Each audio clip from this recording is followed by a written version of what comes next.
Hello everyone, welcome to SME Mitra. आज हम लोग बात करने वाले हैं रुल्का इलेक्ट्रिकल्स लिमिटेड कंपनी के प्रमोटर से। हमारे साथ जुड़े हैं मिस्टर नितिन आहेर, जो कि है फाउंडिंग प्रमोटर।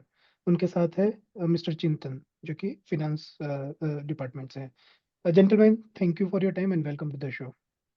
तो नितिन सर, थैंक सबसे पहले शुरुआत करते हैं कंपनी के बिजनेस ओवरव्यू से। तो प्लीज एक्सप्लेन करें कि आपकी कंपनी क्या क्या सर्विसेज, क्या क्या प्रोडक्ट्स प्रोवाइड करती है। ओके सो बेसिकली हम इलेक्ट्रिकल और फायर फाइटिंग प्रोजेक्ट कॉन्ट्रैक्टर्स हैं। तो हम इलेक्ट्रिकल और फायर फाइटिंग सर्विसेज के प्रोजेक्ट्स लेते हैं और हम ये एक्टिविटी पैन इंडिया करते हैं।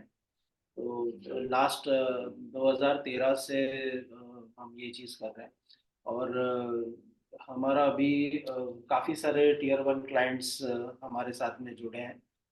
जो वेयरहाउसिंग इंडस्ट्री का जो बूम हो रहा है, जो गति शक्ति प्रोग्राम और ये सारा चीज़ें हो रहा है इंडियन गवर्नमेंट में, तो इसकी वजह से काफ़ी बूस्ट हो रहा है हमारा जो वेयरहाउसिंग का काम होता है, मतलब electrification, fire fighting services, solar के प्रोजेक्ट्स, तो ये सारी चीज़ में हम हैं ओके, प्रोजेक्ट्स में। ठीक है सर, थोड़ा सा और डिटेल में जाएंगे just so that viewers can understand what products और सर्विसेज यू प्रोवाइडेड। तो जब आप बोले कि फायर फाइटिंग सिस्टम्स या इलेक्ट्रिकल सर्विसेज, तो क्या कंपोनेंट्स या कौन सी सर्विसेज प्रोवाइड करते हैं? एक एग्जांपल के तौर पे, अगर कोई एक कंपनी का वेयर हाउस डिजाइन करना है, तो उसमें आपकी सर्विसेज क्या क्या रहेगी? हाँ, तो अभी हमने एक बड़ा आईटी कंपनी का पूरा बिल्डिंग का फायर फाइटिंग और इलेक्ट्रिकल के प्रोजेक्ट्स किए थे, जिसमें इलेक्ट्रिकल में सारा मतलब उसका एचटी लाइन लाने से उसका transformer, RMU, procurement, installation, designing उसका करके उसका पैनल्स, जो रिस्पेक्टिव पैनल्स हैं उसको बनवा के असेंबल करके साइट पे लेके इंस्टॉलेशन करना, उसका कनेक्शंस केबल के थ्रू और केबलिंग वगैरह सारा स्ट्रक्चर्ड केबलिंग करना, उसका टेस्टिंग कमीशनिंग जिसको बोलते हैं वो बिल्कुल। सारा चीज़ करना और क्लाइंट को हैंड ओवर करना। ये हो गया इलेक्ट्रिकल के बारे में। Apart from electrical, fire fighting का अगर हम बात करते हैं तो फायर फाइटिंग में पंप रूम हो गया हमारा, पंप्स आ गए सारे। तो फायर फाइटिंग के हाइड्रेंट पंप जिसको हम बोलते हैं, स्प्रिंकलर पंप, जॉकी पंप, आजकल डीजल पंप, तो ये जो पंप होते हैं फायर पंप रूम में, तो ये सारा डिजाइन करना, ये सारा इंस्टॉलेशन करना, प्रोक्योरमेंट करना, ये सब हम ये पूरे इसमें प्रोजेक्ट में इंक्लूडेड होता है। इसमें सारा पाइपिंग आ गया, फिर sprinkler, pressure testing, fire NOC लेना। हम अभी क्लास ए फायर लाइसेंस है हमारा कंपनी। तो वो क्लास लोकल अथॉरिटीज और फायर अथॉरिटीज से उनका अप्रूवल्स लेना, तो ये सारा लाइसेंसिंग का काम भी साथ में ये सब करते हैं गॉट और इट, गॉट क्लाइंट इट। को हैंड ओवर कर देते हैं विद एवरीथिंग। ठीक है। तो इसके लिए जो भी रॉ मटेरियल होगा, जैसे कि केबल्स हो गए या और भी जो इंस्ट्रूमेंट्स हो गए, वो आप प्रोक्योर करेंगे क्लाइंट के रिक्वायरमेंट के हिसाब से, वो स्पेसिफिकेशन के हिसाब से आप उसको डिजाइन करवाएंगे या प्रोक्योर करेंगे, उसको फिट करेंगे, यस, टेस्ट करेंगे और कमीशन करेंगे and उसके बाद हैंड ओवर यस, करेंगे। परफेक्ट। तो यस। सर, क्या ये one time commissioning and hand over services है, या उसके बाद मेंटेनेंस सर्विसेज में भी आपका कोई रोल है? हाँ, तो प्रोजेक्ट हम जो करते हैं उसका 1 साल का डीएलपी पीरियड होता है, डिफेक्ट लायबिलिटी पीरियड। तो 1 साल में हम मेंटेन करते ही हैं और उसके बाद होने के बाद हम क्लाइंट को जैसे रिक्वायरमेंट है उसका एएमसी करना है तो हम उसका एएमसी भी लेते हैं। ओके, ठीक है सर। तो वो इलेक्ट्रिकल का भी एएमसी अलग होता है, फायर का भी एएमसी अलग। गॉट इट सर, तो बिजनेस समझ में आ गया। थोड़ा यस। सा एक स्टेप पीछे जाते हैं और सर जर्नी के बारे में बात करें। तो आपने ये कंपनी की शुरुआत कैसे की, क्या थॉट प्रोसेस थी, और नाम रूल का, उसके पीछे की स्टोरी क्या है सर? तो बेसिकली मैं और रुपेश कासवकर जो है, हम दोनों कॉलेज कलीग्स हैं। हम 1997 से जानते हैं एक दूसरे को और हमारा हम दोस्त है। तो हमने तभी डिसाइड किया था कॉलेज में ही बिजनेस करना है। उस हिसाब से मैंने भी 2 साल जॉब किया है, उसने भी 2 साल जॉब किया इंडस्ट्री में। मैंने 1 साल कंसल्टिंग कंपनी में काम किया है, इलेक्ट्रिकल एंड फायर कंसल्टेंट के रूप में। और वहाँ पे डिज़ाइन और ये सारे एस्पेक्ट्स सीखने के बाद फिर हम कॉन्ट्रैक्टिंग में भी मैंने 1 साल employ as a employ engineer काम किया है, जिसमें काफ़ी सारा आईटी बूम था 2004 में। तो एक्सेंचर और महिंद्रा ब्रिटिश टेलीकॉम, ये सारे साइट्स का साइट इंजीनियरिंग वगैरह, ये सारा एग्जीक्यूशन वगैरह पार्ट प्ले किया। तो वो एक्सपीरियंस के साथ हमने ये 2003 में शुरू किया जर्नी, साथ में ही। बिल्कुल। तो और वो सर, हिसाब से। राइट, और story behind the companies name rule का, उसका क्या मीनिंग होता है सर? तो उसका वो मतलब रुपेश का इनिश आई लिखते हो, थिंक।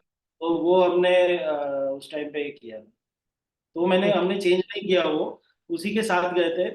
तो ये जर्नी बढ़ते बढ़ते बढ़ते बढ़ते आज काफी आगे हम आए हैं, ऐसा है। बिल्कुल। सर, थोड़ा ऑर्ग स्ट्रक्चर के बारे में बात करते हैं। तो आपकी कंपनी के कोई सिस्टर कंपनीज, कोई सब्सिडरीज है? Okay.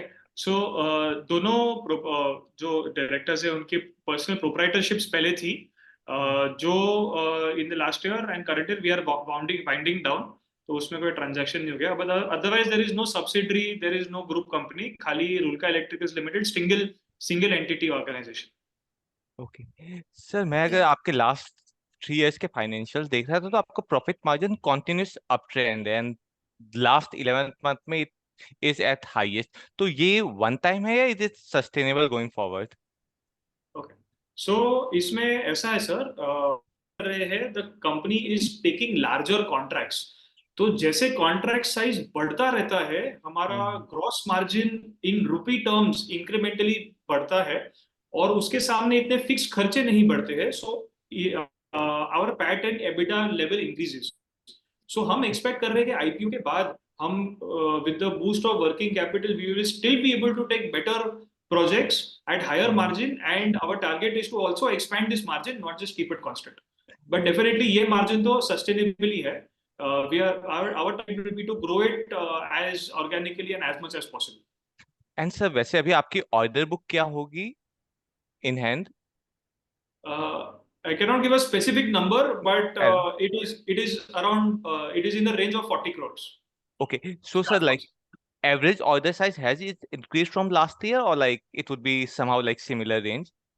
Average order size has already gone up about 25-30%, and we are striving and also bidding for larger projects so that again order size also can increase further from here in the next 2 to 3 years. And sir, मतलब अभी up trend solar industries है, in prospect it is return you are also bidding for like solar installation etcetera, तो वहां पर आपका क्या role होगा solar projects में?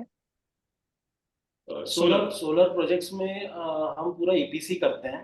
तो अभी हमने रिसेंटली रूफटॉप सोलर किया है लीलाधर पशु के लिए। That was about 450 kilowatt rooftop solar. तो ये वेयरहाउस के रूफ पे किया है हमने। तो ये हिसाब से हम सारा प्रोक्योरमेंट और उसका installation, testing, commissioning handover. So I will explain about the reason for getting into solar. हमारे जो लॉजिस्टिक्स और हमारे जो एग्जिस्टिंग कस्टमर्स है उनके हम ऑलरेडी इलेक्ट्रिकल वर्क करते हैं। We are also doing, we expanded and started doing fire fighting for them. तो वही हमारा वॉलेट शेयर बढ़ाने के लिए, वो सेम कस्टमर के लिए we are also now pitching for solar. तो एक ही प्रोजेक्ट में एक ही साइट से हम मैक्सिमम रेवेन्यू कस्टमर के पास से अर्न कर सके, ये टारगेट से हमने सोलर ईपीसी के भी सर्विसेज ऑफर की है, and that is our strategy behind.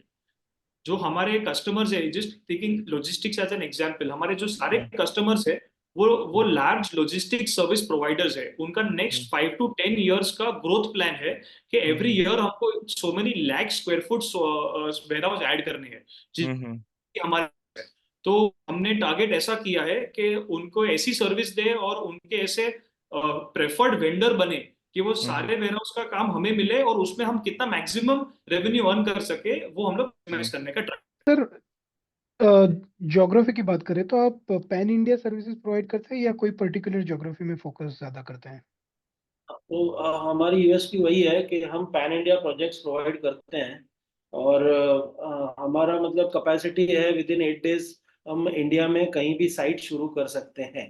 जो हमारे एग्जिस्टिंग क्लाइंट्स हैं उनका काम काफ़ी होता है, मतलब मोर देन 50% हमारे एग्जिस्टिंग क्लाइंट्स का काम होता है हमारे पास। और आप अगर हमारे क्लाइंट्स के पोर्टफोलियो में आप देखेंगे, हमारी वेबसाइट पे भी दिया है सारा चीज।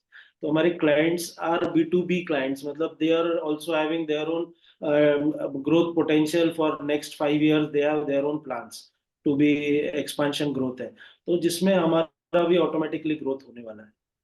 राइट सर, आपके क्लाइंट के नाम में काफी आई मीन बड़े कंपनीज है, ITC, वेलस्पन वगैरह, तो definitely you have a very good clientele. Sir, आपकी सर्विसेज इंडिया के बाहर भी ले जाने का कोई प्लान है या अभी आप इंडिया में ही फोकस करना चाहते हैं? डेफिनेटली, मतलब वी हैव प्लान्स जो अभी जाहिर नहीं करना चाहेंगे, लेकिन आने वाले साल 2 साल में आप देखेंगे। ओके सर, आपकी कंपनी के लिए और आपके सेक्टर के लिए क्या क्या रिस्क हैं? अभी हुआ था 2019, तो फिगर्स देखेंगे, we cater to pharma sector and retail sector, which were the जो फिगर्स थे वो उसके लास्ट ईयर में 2018 से अच्छे आए थे। 2 CR हम प्लस में ही थे 2019 में भी, बिकॉज हम जो कैटर करते हैं, वेयर हाउसिंग हो गया, रिटेल सेक्टर हो गया, अभी जैसे हमारे क्लाइंट्स आपने देखे होंगे, डीमार्ट हो गया, ये सारे अगर 1 महीना छोड़ देंगे, 1 मंथ बंद था इन कोविड टाइम्स, लेकिन अपार्ट फ्रॉम 1 मंथ वो बाद में सारा चीज शुरू हो गया था 1 महीने के बाद, और वो फिर कभी बंद नहीं था। सो हमको ये जो कोविड में भी एक्सपीरियंस हुआ ना, और हमारी जो टीम है एसेंशियल सर्विसेज में आती थी, और हमारे प्रोजेक्ट्स शुरू थे कोविड जैसे वक्त में भी, तो उसका हमको अभी वैसा डर नहीं है इसका, किसी चीज का।